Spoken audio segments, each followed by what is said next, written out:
Hey guys, welcome back to the Pulling Curls podcast. Today on episode 183, we are talking about the length of labor. Let's untangle it.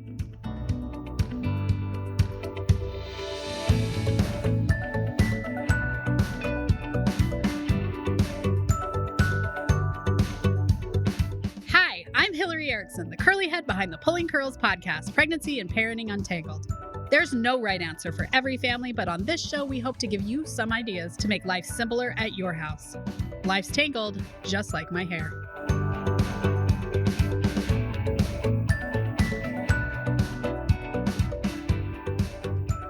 So I got the idea for this podcast from my labor fears study that I did a while ago. And this is one of the decent sized fears that a lot of people have, is that their labor is going to be super long. So I want to talk about that today. And I brought on a friend from TikTok to do it with me. Today's guest is the labor support nurse. I actually found her on TikTok at Rochelle DRN. I want to introduce today's guest, Rochelle. Do you feel prepared for your delivery? In just 3 short hours, you can be prepared for the confident, collaborative delivery you want. You'll know what to expect and how to talk with your healthcare team, and there are no boring lessons in this class. I'll use humor, stories from my 20 years in the delivery room to engage both of you. I love how Alyssa told me that she found herself laughing at things that used to sound scary. Most of all, you guys are going to be on the same page from bump to bassinet. Join the online prenatal class for couples today. You can save 15% with coupon code UNTANGLED. You can find the link in the show notes. Hey, Rochelle, welcome to the Pulling Curls podcast. Hi, Hillary. Thanks for having me. Yeah, I'm excited for this topic because I think it's something that throws a lot of people off. Totally. Yeah. It's a mystery, right? I feel like they either think it's going to be 7 years, but they aren't really prepared. They just think in their mind, this is going to last forever. Or it's like it is in the movies, and within a half hour, your baby's out. Right. Seriously, the movies make it seem like so crazy and fast. Yeah. It would be episode. Which it can be, but rarely. After episode. After episode. And it's always an emergency, right? On the movies. Yeah. Always a medical emergency. That's because everyone else in the hospital thinks it is a medical emergency. Right. Especially the ER. Oh, wait, yeah. I won't say that. That's been said on this podcast before. Plus all the ER nurses. They all know what we're talking about. Okay. So the funny thing is, I don't know, where you chart, do you have to put when did labor begin for this patient? Yeah, we have a button on our charting and it says, it says ask for the start of latent labor. And then it asks for, is the patient in active labor? And then obviously there's and then there's 6 centimeters and complete. There's 4 or 5 different things we have to chart on. The beginning of labor, I was always like, I don't know how long I'm going to have to be a labor and delivery nurse before I have a clue what to put in this box. Because I was always like, I don't know. First off, I wasn't at their house unless they were an induction. Right. I don't know. So I just guessed. I always just ask them when their contractions started getting strong and regular and what made them and made them want to come into the hospital. Yeah. And then they'd always be like, well, I don't know, define strong. Right. I was like, I don't know.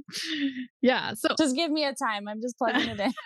It's all I'm doing here. It's just for a report somewhere to be printed somewhere. Yeah. I think a lot of people don't understand that you aren't just oh, wow, labor has started until you're in active labor and you really know labor started because it's getting serious. But then when you look back, you're like, oh yeah, 3 or 4 hours ago, labor was starting. Turns out. Right. Yeah. It's super confusing. So when you hear your friend who's I was in labor for 36 hours. 36 days would be fun, but they'll be I was in labor for 36 hours. Usually that doesn't mean. That's exactly what I hear from my mom. That's what I get to hear from my mom. I was in labor for 36 hours with you. I would say that usually nobody is in rip roar and labor for 36 hours. Yeah, I agree with that. Maybe at home births. I don't know. Sometimes I read home birth stories and I'm like, well, day 3. Right. I don't have too much experience with home birth stories, but yeah, that I could see that. Yeah. So in general, I always counted kind of when they started becoming really strong and frequent, and you were like, okay, and you knew this is labor versus where you're like, is this labor? Was that a contraction? Because those are going to come and go. Right. It can start just by feeling just like cramping and you're like, what is this? And if you like change your position or decide to take a bath or something and they're still going, then that could be the start of labor, definitely. Right. Because some people will say, well, my labor starts every time I start walking. And I'm like, well, that's not really labor. And then they're like, it stops after I stop walking. Right. It has to be with no matter what you're doing, and you have to kind of stop and think about it. Exactly. It's so confusing, you guys. Okay, Rochelle, what do you think is the average length of labor, though, if it's not 36 hours? So do we want like textbook or is this my opinion? Right. If your baby read the textbook, it would be 10 hours, right? They say a centimeter an hour. Oh, except the early labor can be forever. I mean, I know. just according to some research, it says that like it can take 6 hours to get from 4 to 5 centimeters, and then another 3 hours to get from 5 to 6 centimeters. And then maybe there's that centimeter an hour after 6 centimeters. That's the like accelerated dilation. Yeah, but it's really confusing. Like I went in at 5 centimeters, but my labor was still longer than 5 hours. So just so you guys know, my baby's never read the textbook. I feel like most labors are longer. Like when I think about that centimeter an hour, I think about how like often we don't see it. And even providers are always like, whoa, your labor went really fast when we have a patient that actually followed that. So it's interesting to me that we still use it. Yeah. I always would say, because everybody always wants to know when will the baby be born, right? As soon as we get them admitted, tucked in, like, okay, I'm done with the big stuff. They're like, okay, when do you think the baby will be born? And I'd be like, well, if your baby read the textbook, it would be a centimeter an hour. But I didn't want to push out a textbook. So my baby's never read a textbook. Somehow my first one did read the textbook, and I try not, when people ask me, oh, how did your labors go? I'm like, please don't compare yourself to mine. I'm one of those ones that like went normal. My first one was like water broke, first contraction probably within the next 30 minutes or so. And I had my baby like 6 hours, 45 minutes later. I don't have no idea the dilation during that whole time. I was 19 years old. I didn't care about dilation. That's what happens when you're 19. Things go fast, right? Yeah. Yes. It's confusing, and I don't want you. So there is something that's called a labor curve. Do you want to share about that, Rochelle? Yeah. So, I mean, the labor curve is that there's like an average that they've calculated, and then it can go up to a certain point. That's what you're talking about, right? Right. It's basically how we think your labor should progress. Yeah. So, I mean, I think some old textbooks say a centimeter an hour. They are saying that from 6 to 10 centimeters, the average duration is about 2 hours, but that it's still normal up to 7 hours between 6 to 10 centimeters. So in the pushing phase, like what's average pushing phase time on the curve you're looking at?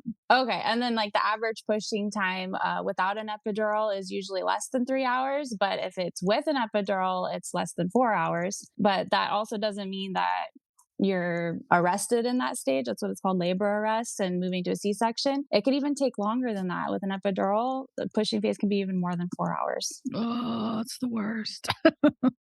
Yes. It's even hard on the labor nurse. It is hard on us. We're rooting for you, and it's using so much energy to help you get out your baby. Yeah, because the problem is tomorrow we're going to do the same thing. Unlike you're done pushing out a baby for a while. The problem is that some doctors think people need to follow the curve, and some doctors still go with that centimeter an hour. So sometimes you have to be really mindful if your doctor's like, well, we need you to progress whatever an hour. I think more often you need to wonder, like, how's the baby looking? Because it can get to the point where labor has stopped and the baby is not looking good because the baby is stuck in like a funky position, or who knows what's going on in there. Absolutely. And the best way to find out that information is like asking questions, asking, how's my baby doing?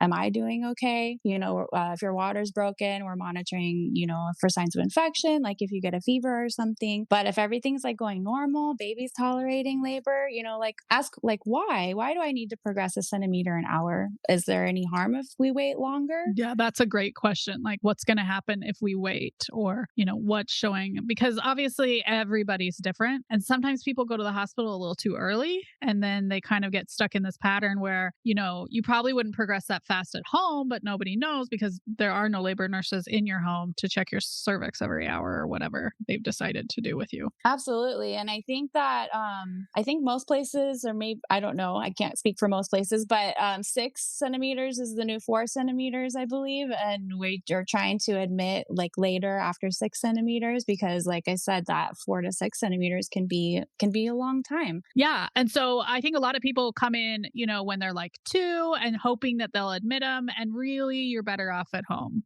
because that's what really makes a long labor is that early phase stuck at the hospital for long periods of time, I think.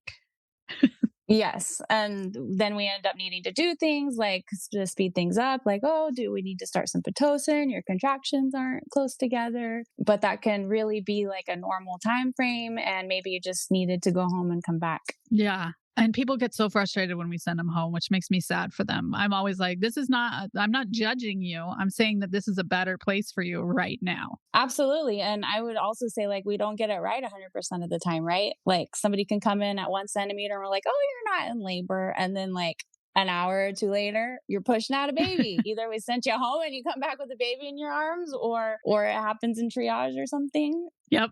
Well, we're trying to evaluate if you're in labor and you're like, see, I told you I was in labor. Yeah. So, I mean, we can only take the information your body gives us, which is minimal.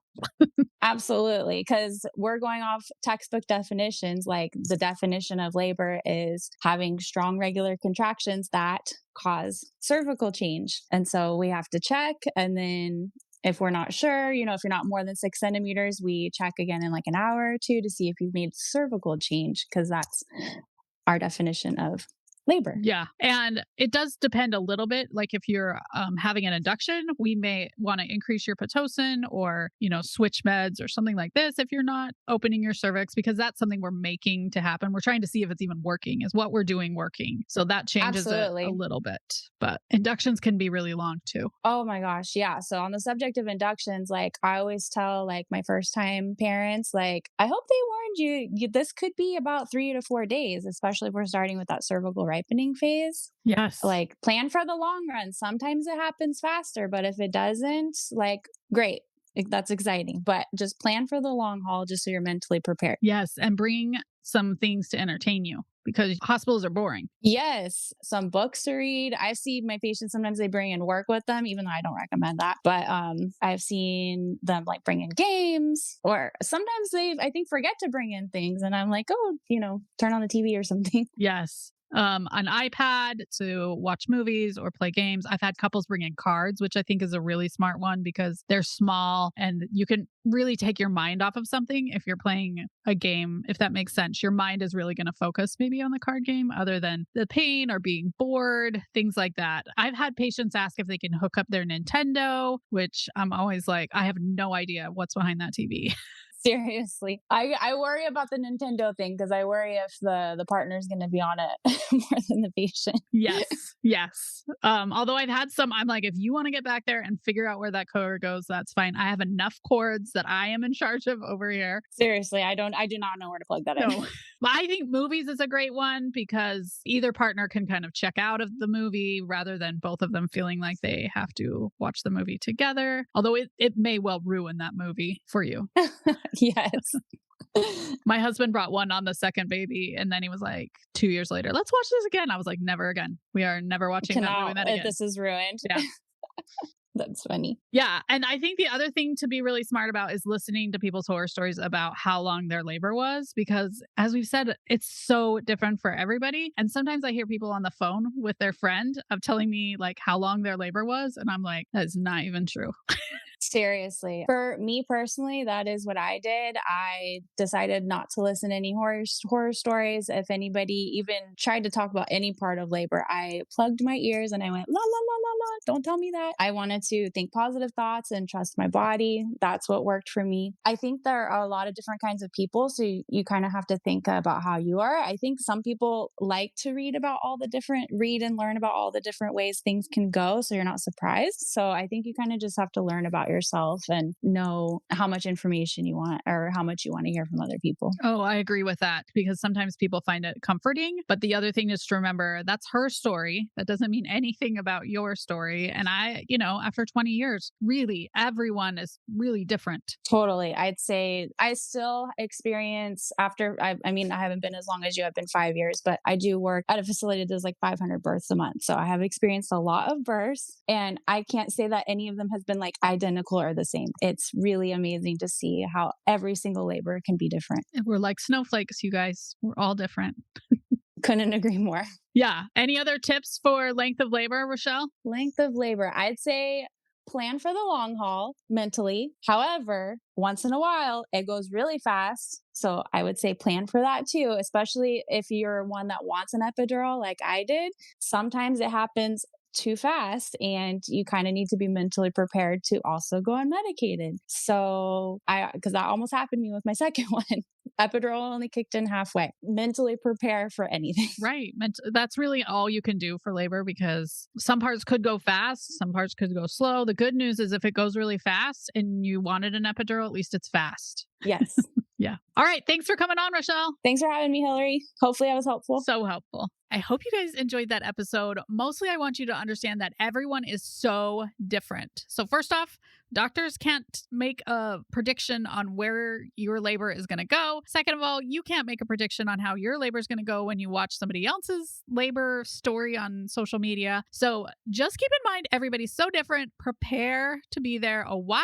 So think of things that you can bring that will amuse you. A lot of people, I didn't mention this in the episode, but I want to, a lot of people just get so tired of being in labor, they end up wanting a C-section. And I don't want that for you. I want you to understand that labor can take a while and that you are there for the long haul and you're ready to do it because you brought your amusing things with you. So that's my best tip. Also, I recommend taking a prenatal class so you understand what to expect as you go through that whole labor scenario. Come join me in the online prenatal class for couples. I would love to have you guys in there. If you ever have any questions, please just contact me through my website. I would love to answer them. Coming up, we have some exciting episodes. Next week, we are talking about spring cleaning. And then the week after that, we are talking about taking care of your bottom after you have a baby. Things are exciting around here on the podcast. Stay tuned.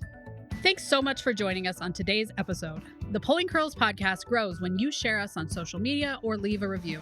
If you do, please tag us so that we can share and send you a virtual hug, which frankly is my favorite kind of hugging. Until next time, we hope you have a tangle-free day.